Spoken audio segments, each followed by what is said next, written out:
cumprindo, Senhor, o teu propósito, conhecendo todas as sagradas escrituras.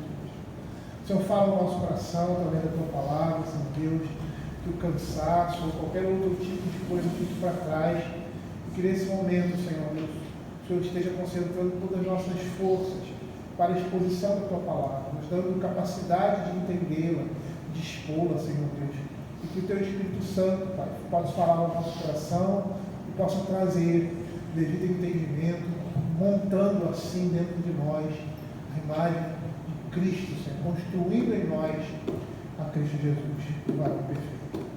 Fica com o teu povo, Senhor Deus, nesse momento tão importante, Senhor Deus, do culto a Deus, que é quando o Senhor fala e instrui a sua igreja. E que possamos ser instruídos, ó Pai, e edificados, ó Pai, preenchidos, que o nosso coração fique cheio da tua graça, do teu amor e das tuas consolações. É o que mais pedimos, em nome de Jesus. Amém. Na semana passada, querido, nós começamos aqui esses últimos versos de 1 Timóteo, capítulo 1, versos 18 a 20, o fechamento aqui desse primeiro capítulo, essa introdução à epístola de Timóteo.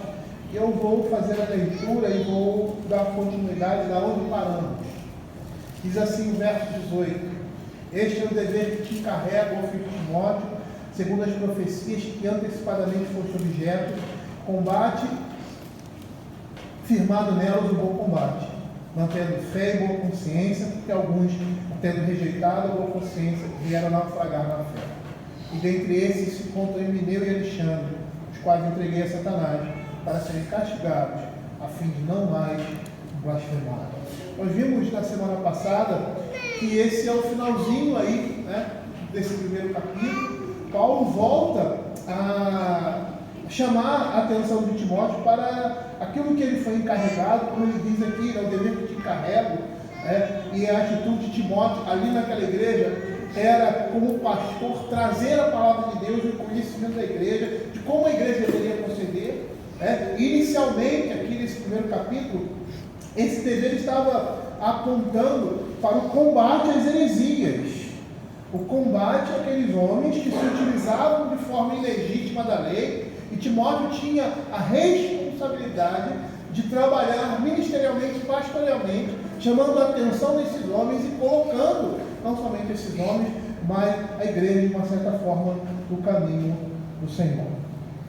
E aqui nós vemos Paulo, nas suas últimas palavras, nesse primeiro capítulo, incentivando e lembrando Timóteo do chamado e da vocação que ele teve. Quando ele diz assim: este é o dever que te encarrego, segundo as profecias de que antecipadamente foste objeto, combate firmado nelas o bom combate.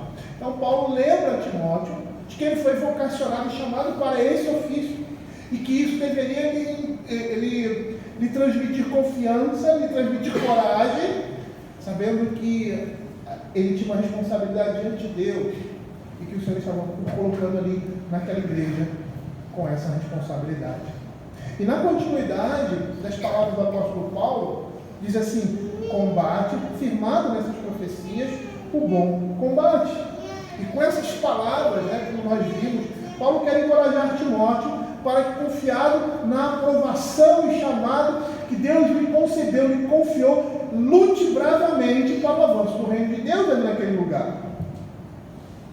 E eu me lembro daquele hino do nosso Inário Novo Cântico, que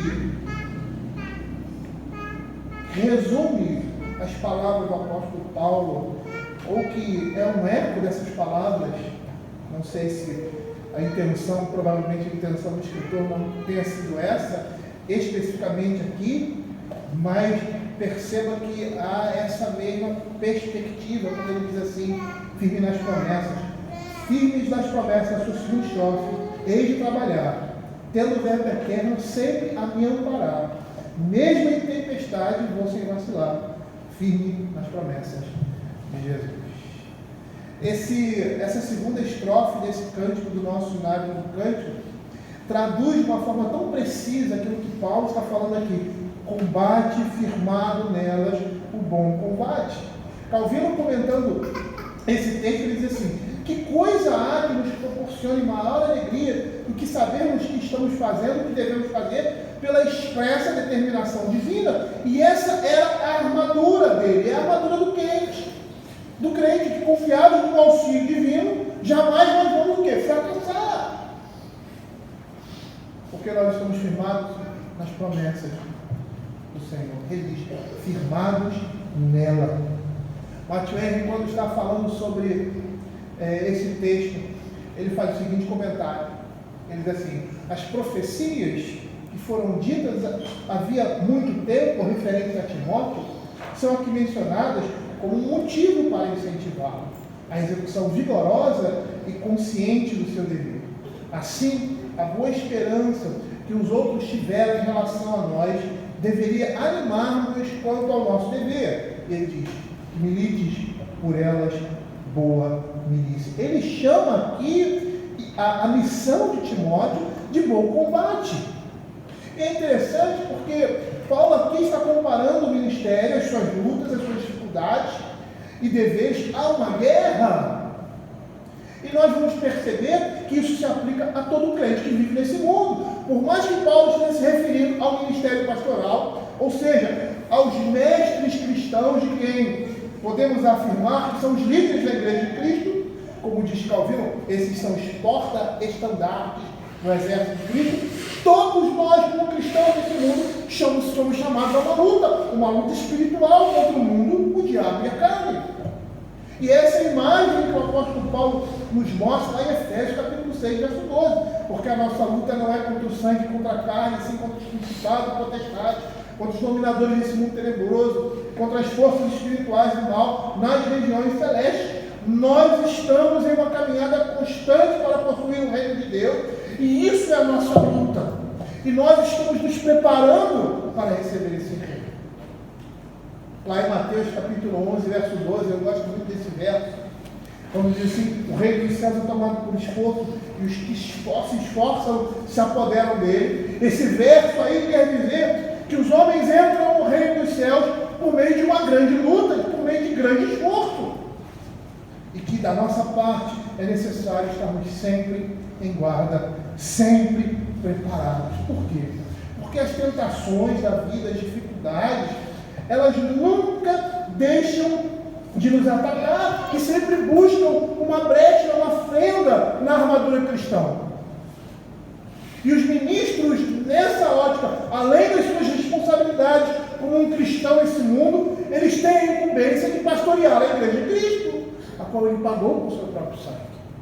E Paulo muito bem entendia isso. Lá em 1 Coríntios capítulo 4, versos 1 e 2, Paulo vai falar disso, dessas duas responsabilidades que ele tinha, a responsabilidade como ministro e a responsabilidade como um crente. E aqui ele diz assim, assim importa que os homens nos considerem como ministros de Cristo e dispenseiros dos mistérios de Deus. É interessante essa expressão que Paulo usa. Paulo usa essa expressão dispenseiro e ele tira isso lá do contexto judaico, daquilo que nós temos como diáconos. Porque existiam nas sinagogas judaicas dispensas e existiam homens que eram responsáveis por tirar aquilo da dispensa, ou seja, aqueles alimentos, aqueles víveres e darem conforme a necessidade daqueles que viviam ali naquela comunidade. E a ideia do apóstolo Paulo aqui, como dispenseiro do ministério de Deus, são aqueles que tiram ali da palavra de Deus o alimento e alimentam aquelas pessoas segundo a sua necessidade. Ele diz, importa que os homens nos considerem dispenseiros do ministério de Cristo. Ora, além disso, o que se requer dos dispenseiros é que cada um deles seja encontrado fiel. E aqui nós percebemos o apóstolo Paulo nos mostrando que cada cristão precisa demonstrar fidelidade e dedicação, independente da função ou da posição que eles ocupam. Fidelidade e dedicação ao Senhor, sendo que os ministros, eles devem ser exemplos dessa fidelidade e dedicação em suas vidas. Quando o apóstolo Pedro fala das responsabilidades, dos deveres dos crentes, Ele diz assim lá em 1 Pedro capítulo 4, versos de 7 a 10, abram aí. Ele diz assim: ora, o fim de todas essas coisas está próximo. Sede, portanto, criteriosos e sóbrios, a bem das vossas orações. Acima de tudo, porém, tende amor intenso uns para com os outros, porque o amor cobre multidão de pecados.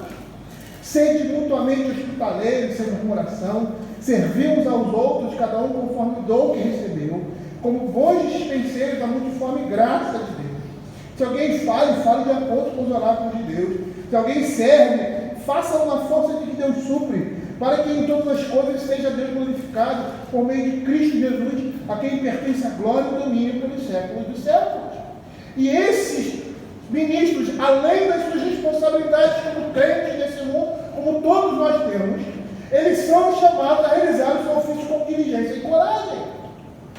E apesar da oposição, do desânimo, Paulo diz que essa é uma boa luta, é um bom combate. Quando nós olhamos aqui no contexto de Timóteo, tá, o significado do seu nome, é interessante nós percebemos, é como se Paulo estivesse dizendo assim para Timóteo. A palavra Timóteo significa honra a Deus, honra a Deus.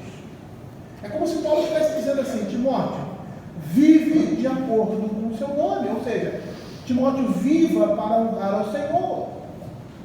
E nós, como crentes, apesar do meu nome não significar isso, ou do seu não significar isso, nós somos chamados de cristãos, e cristãos significam seguidores de Cristo. E da mesma forma, nós devemos ser fiéis a esse nome. E é isso que o apóstolo Paulo fala em Efésios, e chama ali a igreja de Éfeso, os crentes daquela igreja, para darem de forma digna a vocação que eles foram chamados. Ele diz assim: rogo-vos, pois, eu, prisioneiro no Senhor, que andeis de modo digno da vocação a que fostes chamados. A vida cristã é comparada a uma guerra, a um conflito, tá, contra o reino desse mundo e contra as suas ideologias. E o ministério pastoral se insere nesse contexto de uma forma bastante especial. Por quê? Porque os ministros são embaixadores de Cristo. Eles pregam o evangelho da reconciliação. Eles são aqueles que são os primeiros na luta e a incentivar outros com o seu exemplo. Por isso que Paulo dizia muitas vezes, lá em 1 Coríntios capítulo 11, verso 1, ele diz assim: sede meus imitadores, como também eu sou de Cristo.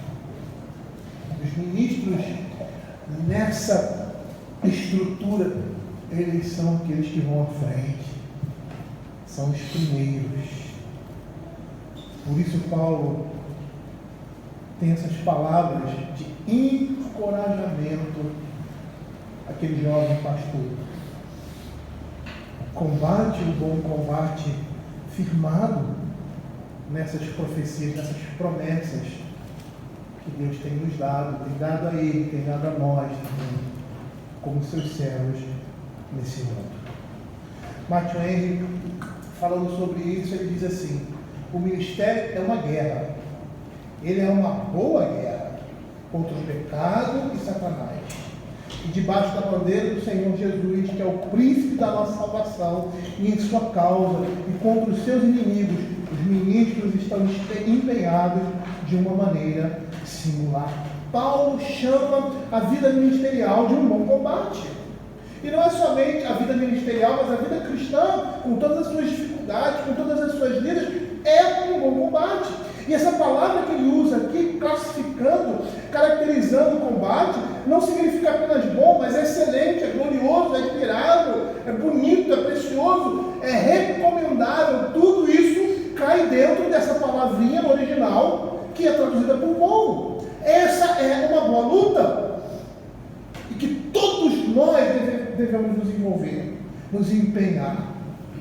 E quando eu vejo essas palavras do apóstolo Paulo, provavelmente o sentimento dele era o sentimento daquele homem que vivia em tempos como esse, ou melhor, como aquele que ele viveu, e ali na antiguidade, nas histórias dos grandes guerreiros, muitos escolhiam determinadas batalhas pela singularidade dessas batalhas, pelas suas dificuldades, caracterizando aquele combate como um bom combate, um combate justo, um combate que eu poderia me envolver por causa da grandiosidade e da dimensão do que aquilo significava. Eu não sei se vocês lembram desse filme Troia, que apresenta a Guerra de Troia, descrita numa obra muito conhecida de Homero, a Ilíada. Muitos dizem que aquela história é uma história fantasiosa, e existe muito de fantasia ali, mas alguns historiadores dizem que esse conflito realmente existiu entre os gregos e os troianos, não sendo necessariamente daquelas dimensões, mas que existiu. E ali, na história da Ilíada, na Guerra de Troia, o personagem principal é Aquiles. Ele é o principal personagem daquela história. E ele é um homem de guerra, e ele deixa claro que no filme, na literatura parece de uma forma diferente, mas no filme ele deixa claro que está naquela batalha por ser aquela batalha de um caráter singular, e que poetas e historiadores iriam falar sobre aquela batalha por séculos, e ele gostaria, ele queria que o seu nome estivesse envolvido nisso, pela dimensão, pela grandiosidade daquele conflito. Esse mesmo sentimento, essa mesma ideia que Paulo está dizendo aqui para Timóteo, que esse é um bom combate, e por ser o combate que ele deveria estar envolvido nessa guerra. William Barclay, comentando esse texto, ele diz assim, se referindo ao cristão de uma maneira geral, ele diz assim: o soldado de Cristo não é um recruta que serve carrancudo, protestando contra a sua vontade. Ele é um voluntário que serve com uma certa cavalheiresca fidalguia. Não é um escravo do dever, é um servo da alegria. A imagem aqui que é transmitida a Timóteo é que ele é como se fosse um oficial da mais excelente categoria, que acata as ordens do seu comandante e está empreendendo uma batalha contra o mal. E particularmente essa luta era contra a perversão da doutrina no meio da igreja de Cristo, inspirada por quem? Pelo inimigo, e que inicialmente está sendo exposta aqui nos versos de 3 a 11, e esse era um combate digno de ser enfrentado, uma boa causa, a defesa do Evangelho e da sã doutrina. Era um combate, era algo que ele deveria entrar com o seu corpo, com a sua alma. Percebam aqui que o apóstolo Paulo não está falando que era uma discussão como muitas vezes nós temos visto por aí, com esses teólogos de mídias sociais. Não é isso. O próprio capítulo 1, no verso 4, desmonta essa ideia, quando ele diz assim: nem se ocupem com fábulas e genealogias sem fins, que antes promovem discussões do que o serviço a Deus na fé. E esse é um princípio. Todas as vezes que essas discussões, esses temas, ao invés de promoverem o serviço da fé, promovem somente disputas, você percebe que o seu valor é efêmero, que aquilo não é digno de nós. Mas não é isso que Paulo está falando. Paulo está falando sobre a defesa da fé. E Timóteo, como ministro daquela igreja, ele deveria se empenhar nesse serviço, dedicar a sua vida a trazer a verdade de Deus e ser um guardião da sã doutrina e das verdades do Evangelho. Este é o dever que te encarrego, ó filho Timóteo, segundo as profecias que antecipadamente foi seu objeto. Combate firmado nelas o bom combate, mantendo a fé e a boa consciência, porquanto alguns, tendo rejeitado a boa consciência, vieram a naufragar na fé. É interessante agora que o apóstolo Paulo vai falar como o modo como ele deveria empreender esse combate, que agora está sendo estabelecido, com fé e boa confiança, e com boa consciência. A palavra fé aqui tem um sentido de convicção da verdade de algo. Dessa forma, em um sentido geral, seu significado está relacionado ao quê? Ao ensino sadio, ou seja, a sã doutrina. Ao empreender um combate, uma oposição ao erro e aos seus seguidores, ele deve continuar apegado à verdade do Evangelho, a viver e ensinar em conformidade com a verdade expressa nas Sagradas Escrituras, permanecendo firme, em constante perseverança em meio a toda a oposição. É interessante isso, porque muitas vezes nós estamos numa situação em que todos estão contra nós. Humanamente falando, a nossa tendência é se deixar levar, abrir precedentes. Mas Timóteo deveria permanecer firme. Não é à toa que Paulo, lá na segunda epístola, ele vai dizer que nos últimos tempos as coisas serão difíceis. Vou abrir aqui o texto da segunda epístola, no verso, acho que é no capítulo 3, isso. Ele diz assim: sabe, porém, nos últimos dias sobrevirão tempos difíceis. E aí ele começa a relatar que tempos são esses, e que homens são esses nesses tempos: egoístas, jactanciosos, implacáveis, caluniadores, sem domínio de si, traidores, atrevidos, enfatuados, amigos do prazer que amigos de Deus. E ele está falando isso dentro da igreja. E a consequência disso tudo, nós vemos lá no capítulo 4, ele chama Timóteo a pregar e corrigir o erro, quer seja oportuno, quer não. Repreende e exorta com toda paciência e doutrina. Por quê? Porque vai chegar um tempo em que os homens não vão suportar essa sã doutrina. Mas você, Timóteo, você é ministro do Evangelho, precisa permanecer. E de que modo? Mantendo a fé e a boa consciência. E como essas coisas são difíceis em momentos de oposição. Se coloquem, e eu não estou querendo justificar aqueles que não perseveram ou se deixam levar por essas coisas. Muitos desses são loucos, mas não é fácil você, como um ministro, estar contra toda a igreja, todo o conselho. Nós temos exemplos dessas realidades muito próximas de nós. E muitos ministros estão sozinhos em suas igrejas, lutando contra toda a oposição, modernidade, heresia, estão sozinhos. Eu não sei se essa seria a situação de Timóteo, provavelmente não, mas haveria oposição sim, e ele deveria permanecer. E se ele age dessa forma, ele está obedecendo a voz da sua consciência, que deve estar cativa à palavra de Deus. William Barclay diz que isso quer dizer que o soldado cristão deve ao menos tentar viver de acordo com o seu próprio ensino e sua própria doutrina. Ao menos deve ser capaz de dizer: sempre busquei praticar o que prego e viver o que ensino.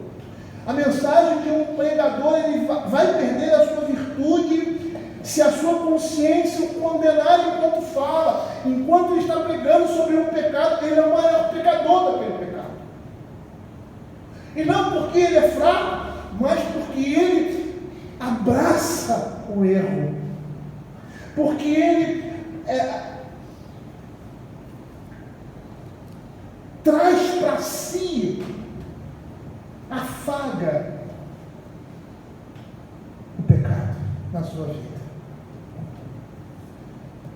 E aí a sua mensagem vai perder a virtude, porque a sua consciência vai condená-lo.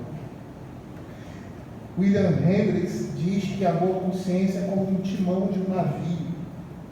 E ele diz que a boa consciência, que obedece aos ditames da palavra de Deus, na forma em que o Espírito Santo aplica ao coração, é o timão que guia a nave do crente rumo ao porto seguro do descanso eterno.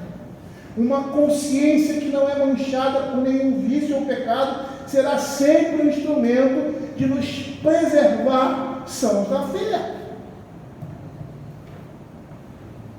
É interessante que você olha a realidade que nós estamos vivendo hoje, principalmente a realidade jurídica. E muitos juízes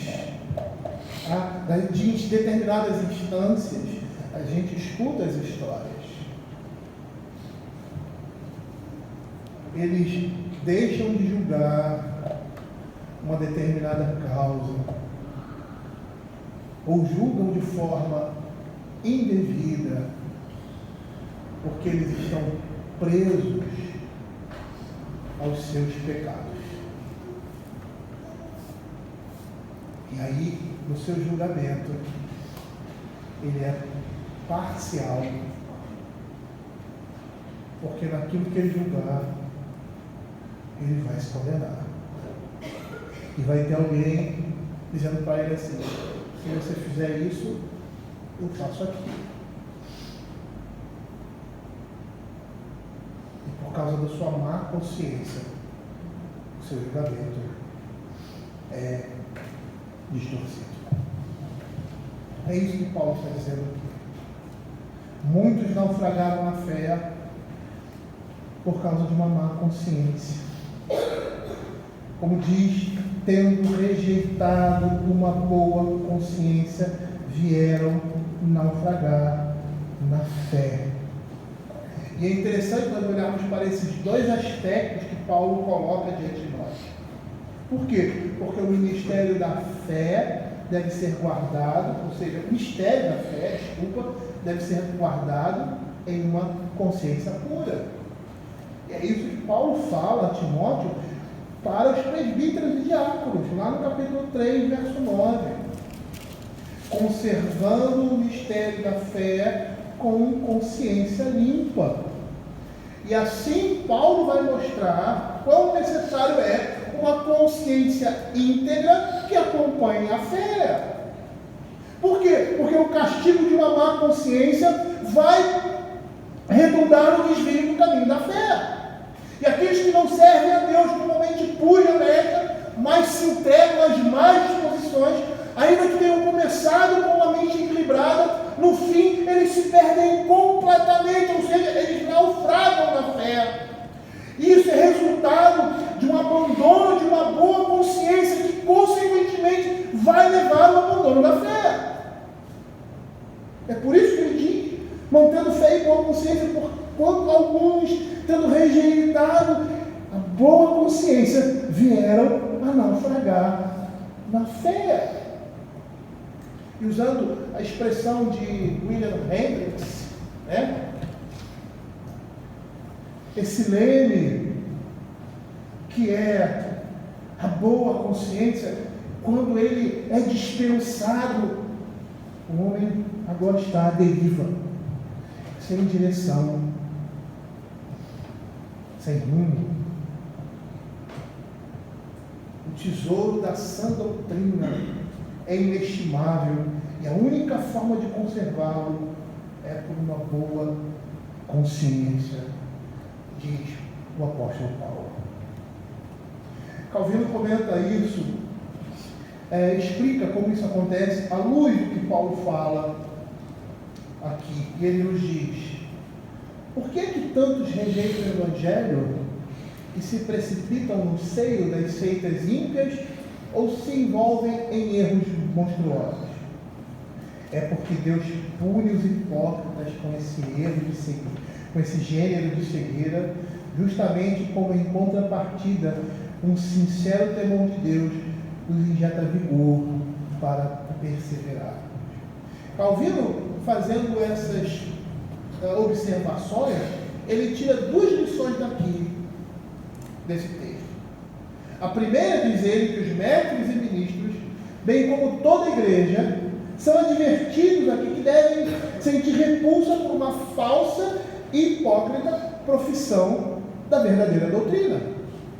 Visto que essa falsa e hipócrita profissão da verdadeira doutrina será castigada com extrema severidade. E, em segundo lugar, ele diz que essa passagem remove aquela dificuldade dos que se deparam com aqueles que antes professavam a Cristo e agora retornam às suas superstições antigas e ainda se deixam fascinar por erros monstruosos. E com exemplos como esse, Deus está vindicando a honra do Evangelho e declarando publicamente que não pode suportar que o mesmo seja, ou seja, o Evangelho dele seja profanado por uma falsa profissão de fé. É a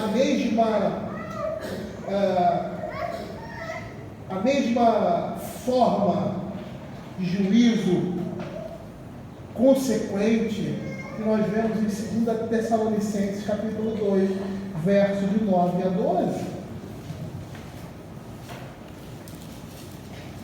Por causa de uma má consciência, a falsa profissão de fé, eles naufragam nas doutrinas, na sã doutrina bíblica. Perceba aqui em 2 Tessalonicenses capítulo 2, versos de 9 a 12, que a temática, a estrutura, a forma é a mesma.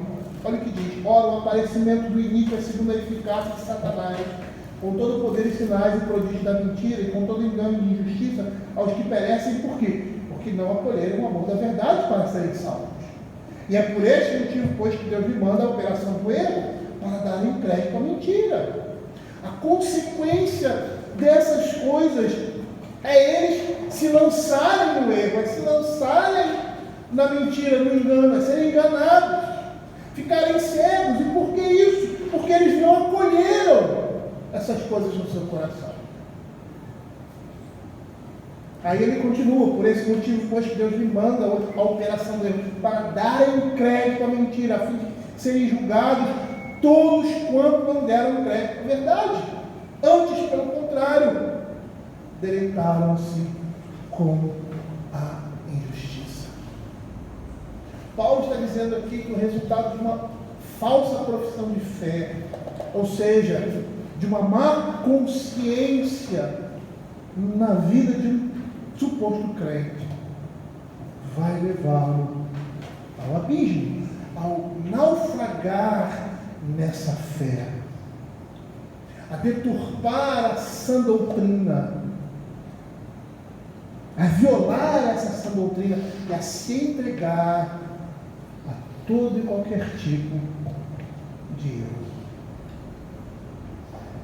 Por causa do erro, Deus nos entregaria ainda mais ao engano dos seus próprios corações, como também nós vemos em Romanos capítulo 1, verso 18 em diante, e especificamente lá o verso 18 e o verso 28, como exemplo disso que acabamos de dizer. Diz assim: a ira de Deus se revela contra toda a impiedade e perversão dos homens que detêm a verdade pela injustiça. E por haverem desprezado o conhecimento de Deus, o próprio Deus nos entregou uma disposição mental reprovável para praticarem coisas inconvenientes. A consequência do abandono do conhecimento de Deus, daquilo que Deus tem dado, daquilo que nós podemos alcançar, e aqui ele está falando de um conhecimento natural, de uma revelação natural. Tá? Por não nos apegarmos a essa revelação, o juízo de Deus vem contra nós, nos afastando cada dia mais dessa revelação, trazendo juízo sobre juízo. É isso que a palavra de Deus diz: a consequência do próprio pecado é o pecado. É ser lançado no pecado. Calvino, falando sobre essa realidade aqui, no texto do apóstolo Paulo, ele vai dizer que a cobiça e o egoísmo, por vezes, e aí se referindo especificamente a esse contexto, tem extinguido o genuíno temor de Deus, concluindo que a má consciência é a mãe de todas as heresias. E que aqui nos deparamos com um vasto número de pessoas que jamais abraçaram a fé com honestidade e sinceridade, e se precipitam como bestas feras nas sandices de uma religiosidade obscura e cega, como nós temos visto aqui. Como esses homens estão demonstrando, o exemplo que o apóstolo Paulo demonstra. Quantas seitas evangélicas surgiram em nossos dias? Por causa do que Paulo está falando aqui, cobiça e egoísmo. E parece que eles até começaram bem, mas agora os nossos olhos estão distantes. Quantos? Por quê? Não há consciência. E essa má consciência fizeram eles naufragarem na fé. Eu acho que as seitas evangélicas que começam bem e terminam mal, todas elas são exemplos que Paulo está dizendo aqui. Calvino, aproveitando essa linguagem aí de naufrágio, sugere que, se desejamos alcançar o porto com a nossa fé intacta, devemos ter uma boa consciência, que é o piloto da nossa trajetória. Se não for assim, nós corremos o risco de afundarmos, de naufragarmos. E ele diz que a fé pode afundar-se no abismo da má consciência, como um remoinho no mar bastante tormentoso. E aí ele dá exemplos, quando ele fala que nos últimos versos, e dentre esses se contaminam Himeneu e Alexandre, os quais entreguei a Satanás para serem castigados, a fim de não mais blasfemarem. Paulo aqui está fazendo menção de dois nomes que provavelmente eram os líderes desses hereges que ele cita lá nos primeiros versos desse capítulo. Exemplos trágicos cuja frouxidão moral os levou à ruína de sua fé. E na segunda epístola, lá em 2 Timóteo capítulo 2, versos 17 a 18, fica evidente qual era o gênero de heresia que eles proclamavam. Diz assim a palavra do Senhor: além disso, a linguagem deles corrói como câncer, entre os quais se inclui Himeneu e Fileto. Estes se desviaram da verdade, asseverando que a ressurreição já se realizou e estão pervertendo a fé de alguns. Quando eu olho esse texto, eu vejo de uma forma tão clara, no contexto em que nós estamos vivemos, né? Supostos ou irmãos nossos que se desviaram da fé por esses comportamentos. Abandonaram uma boa consciência. Por outros motivos, Calvino cita cobiça e egoísmo. Eu não quero aqui citar determinadas pessoas, determinados nomes, mas eu me lembro que na minha juventude existia um grupo de pastores pentecostais, que vieram de uma denominação pentecostal séria, e se dividiram. Não sei o que aconteceu, se dividiram. Cada um foi para um ministério. Eu cheguei até a visitar uma igreja dessa. A palavra que era pregada lá era uma boa palavra, e não fixei nesses lugares, ou nessas igrejas. Eu tinha minha igreja, que às vezes gostava de ouvir um ou outro, alguns eram até televisivos, apareciam na televisão. Muitos companheiros nossos, colegas, abandonaram as nossas igrejas presbiterianas, e abraçaram esses movimentos. E hoje eu vejo que todos eles se desviaram. Todos esses pastores que eu citei aqui, eu não vou citar nomes, mas eram, parece, 4 pastores. Todos eles criaram a sua própria denominação e hoje estão completamente longe do Evangelho. São seitas, claramente seitas, rejeitando princípios básicos da fé cristã, ou mostrando no seu comportamento que realmente não são povo de Deus, falando em dinheiro, distorcendo a pregação do Evangelho. E tudo começou com uma divisão. E uma divisão que tinha lá no seu cerne 2 questões extremamente difíceis: poder e dinheiro. Projeção e dinheiro. O que Paulo diz aqui? Mudaram o Evangelho, distorceram a palavra de Deus. Como esses 2 aqui, Himeneu e Fileto, que faziam parte desse grupo aqui, seleto, né, que se ocupavam de fábulas e determinadas coisas, e grandes discussões, aquela coisa toda, o sexo dos anjos, e sei lá o quê. E agora estão asseverando que a ressurreição já se realizou e estão pervertendo a fé de alguns.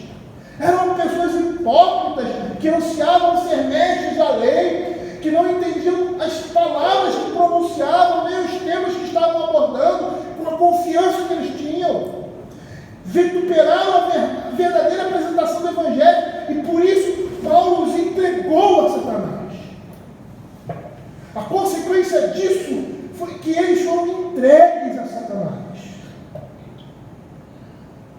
E aqui nós vemos que se trata de excomunhão da igreja. E essa excomunhão implica em sofrimentos e enfermidades.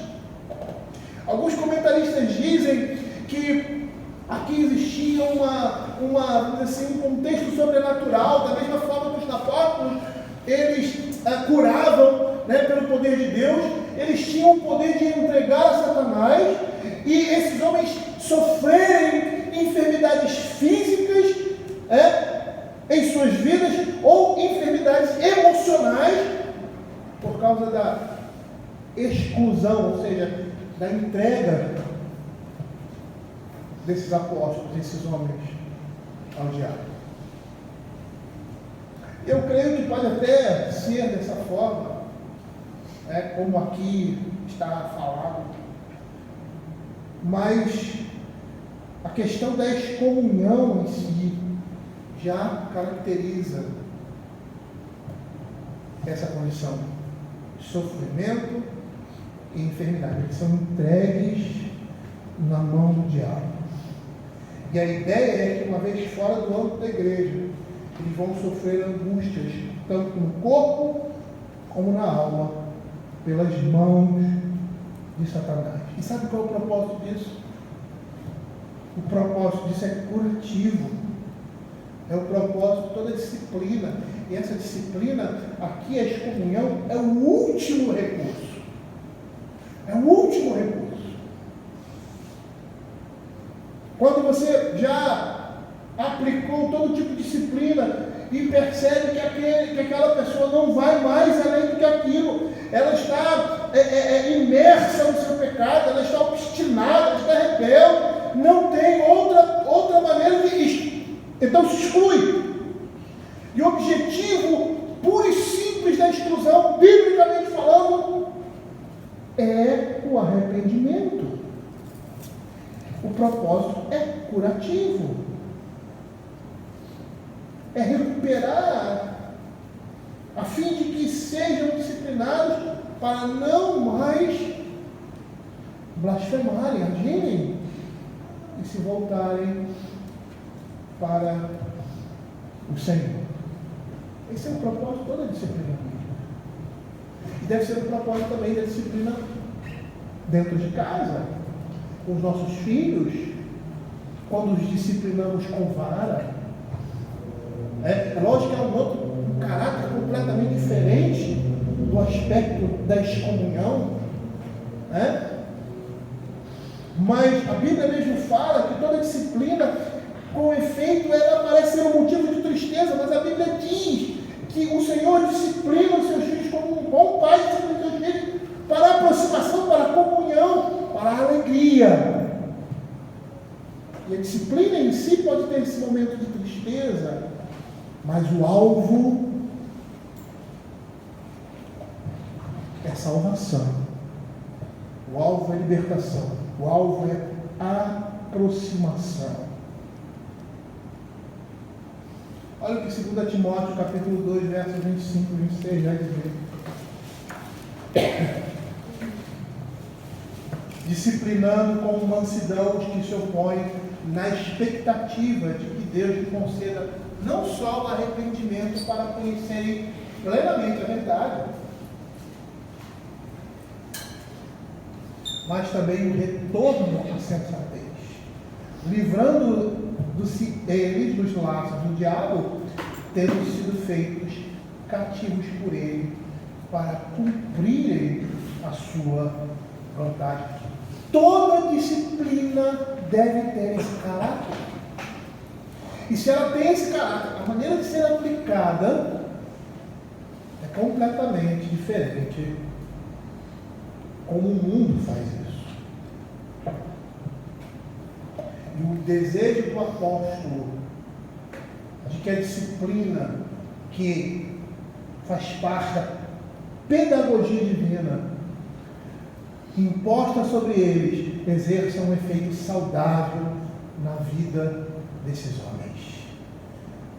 Paulo nutre essa esperança e ora para que por meio dessa lamentável aflição esses falsos mestres possam chegar ao arrependimento genuíno e assim já não mais zombarem da verdade nem blasfemarem de Deus que é o seu autor. Matthew Henry faz o seguinte comentário a respeito disso. Ele diz assim: aqueles que amam o serviço e a obra de Satanás são entregues merecidamente a Satanás, os quais entreguei a Satanás, repetindo o que Paulo fala aqui.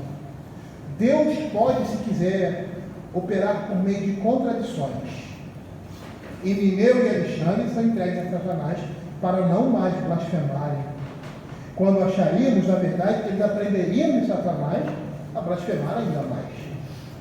Aqueles que descartaram a boa consciência e naufragaram na fé não persistirão em nada, incluindo a blasfêmia. É ironia, né? Portanto, vamos conservar a fé e a boa consciência se queremos manter-nos afastados da blasfêmia, porque se deixarmos de manter distância disso, não sabemos onde vamos parar. É interessante, porque quantos têm distorcido a palavra de Deus porque os seus comportamentos são errados? Quantos têm abraçado um entendimento distorcido, permissivo da Escritura, porque a sua consciência está contaminada com os seus pecados? E aí ele diz: não é bem assim. Não é bem assim. As coisas não são bem assim. Você está sendo duro demais. A palavra de Deus está sendo dura demais. Não é por aí. E naufragam na fé. E é a partir dessas coisas que surgem as heresias. Porque os homens querem amoldar a palavra de Deus às suas, vamos dizer assim, ao seu comportamento.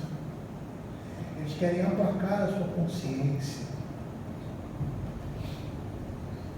E aí você ouve: não, Deus conhece o meu coração. Ele sabe que eu estou em pecado, mas Ele ama o pecador. Lá na frente eu sei, eu vou fazer a coisa certa.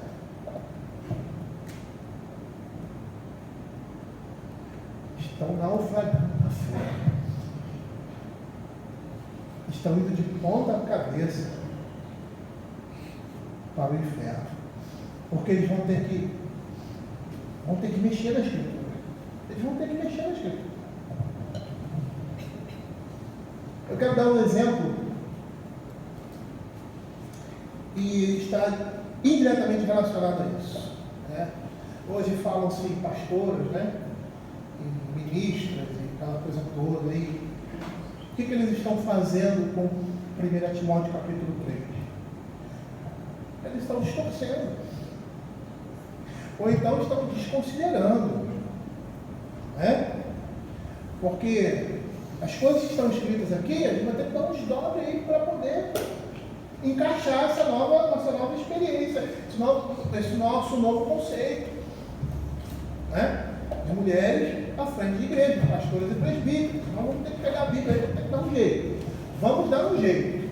Não vamos dizer que é cultural, que isso ficou no passado, que agora em que Jesus somos novas criaturas e tudo é novo, ou sei lá, não sei. Vamos ter que dar um desdobre aqui para poder encaixar isso naquilo que a gente está dizendo. E é mais ou menos isso. Quando a nossa consciência está pervertida por causa dos nossos pecados, nós vamos ter que distorcer a Escritura. E vamos ter que criar uma teologia para colocar a nossa situação, né, em paz com Deus. Vamos dar um jeito aqui. E é isso que se faz. E é isso que acontece. Naufragam na fé. Calvino vai dizer que ainda que a excomunhão às vezes torne os homens piores, pois agora eles assumem maior liberdade de ação para si, uma vez que não estão mais sob a restrição da disciplina ordinária da igreja, nem sempre isso é de todo eficaz a excomunhão para dominar a sua impetuosidade, uma vez que o próprio abismo pode levar o homem ao retorno da sensatez diante de sua situação atual deprimente. Ou seja, o que Calvino está dizendo? Calvino está dizendo que muitas vezes o homem tem que ser colocado no poço, na lama, ser envergonhado, ser exposto por causa do seu pecado, para ver a situação em que ele se encontra, a sua deprimente situação espiritual, e se voltar para Deus. Esse é o último remédio amargo na vida de um servo de Deus que permanece na rebeldia dos seus pecados. E nós vamos perceber que muitos entre nós vão precisar se encontrar no fundo do poço para poder enxergar a situação deprimente que eles se encontram. Eles estão longe de casa, vão reconhecer que estão longe de casa. E eu estou usando essa expressão porque estou me referindo a Lucas, capítulo 15, versos de 13 a 19. Que é a história do filho pródigo. Eu gostaria de terminar essa nossa pregação de hoje com esse texto.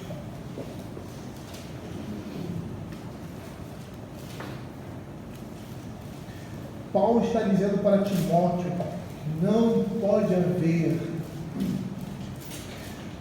da parte dele nenhum tipo de aceitação, de complacência com o erro, com a falsa doutrina, com a falsa profissão de fé. E que isso deve ser por ele como ministro combatido, admoestado, exortado. E ele deve mostrar o caminho da verdade, mesmo que seja um único diante de várias pessoas que estão dizendo coisas diferentes e que estão contra ele, mas ele deve permanecer firme. Que esses que assim permanecem, tá?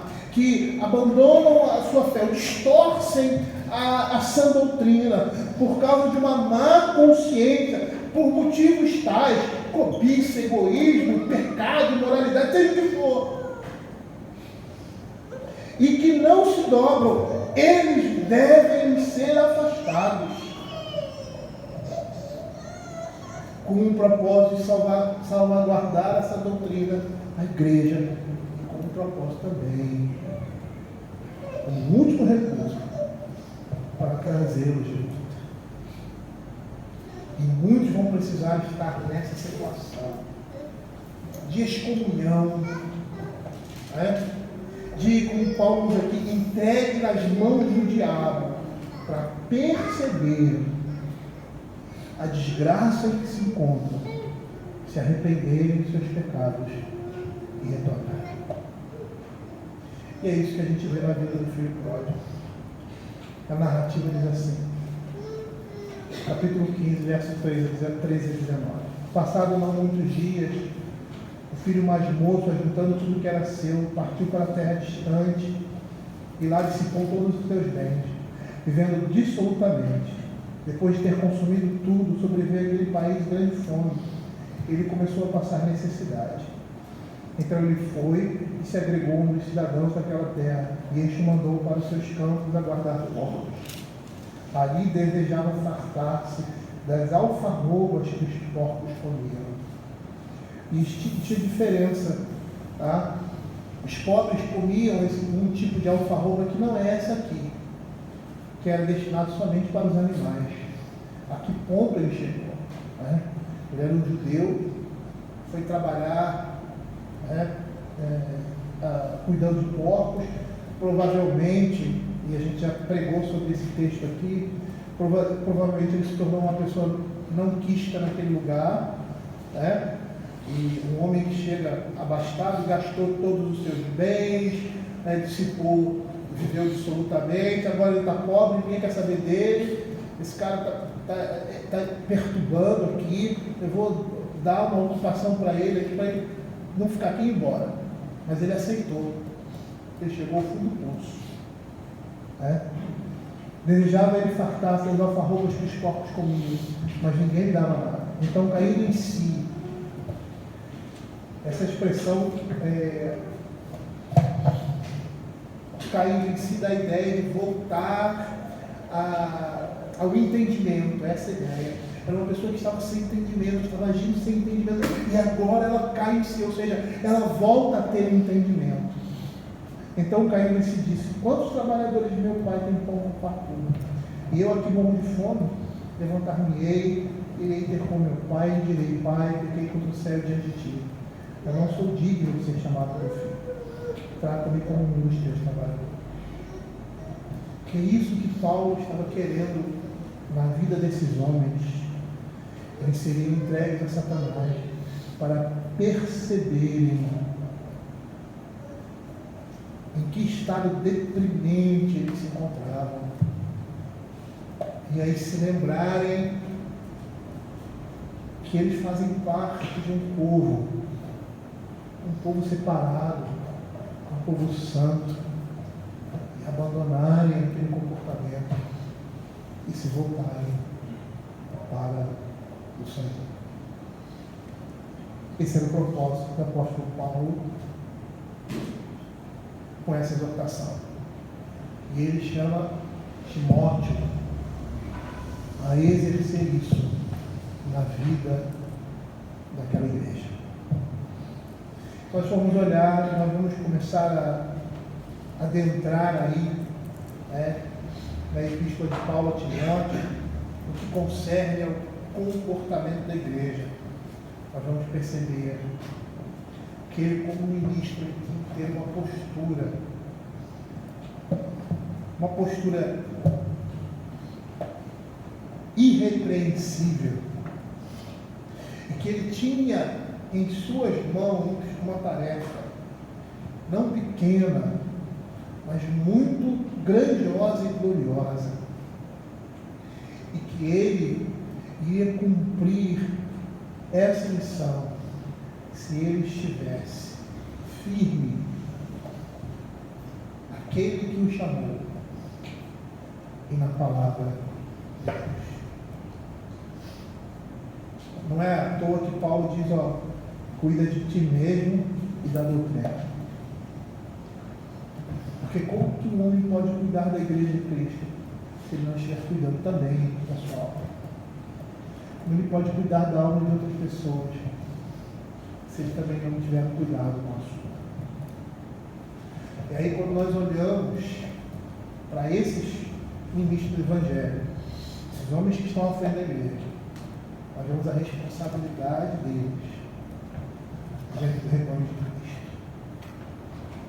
E nós vemos também, nós nos colocamos em seu lugar, porque eles são homens como nós, tendentes às mesmas falhas, aos mesmos pecados, que necessitam da oração, do incentivo e do cuidado da igreja para exercer o seu ministério. Porque são irmãos que estão de mãos dadas conosco numa batalha em que todos nós estamos inseridos, que é a batalha contra esse mundo, o diabo e a carne. E que nós, como igreja, estejamos na exposição da Epístola de Timóteo, entendendo o nosso lugar nisso tudo. Paulo está trazendo essas instruções a Timóteo, mas não era somente a Timóteo. A igreja precisava reconhecer e ver o que lhe cabe, quem são aqueles que estão à sua frente, como eles devem proceder, quem são esses. E a igreja em si deve se envolver nesse ministério, que não é somente do pastor, mas é de toda a igreja. Levar a palavra de Deus e dar continuidade à obra de Deus nesse mundo. Vamos orar. Senhor, nós queremos te agradecer, Pai, pela tua palavra. Queremos te pedir, Senhor,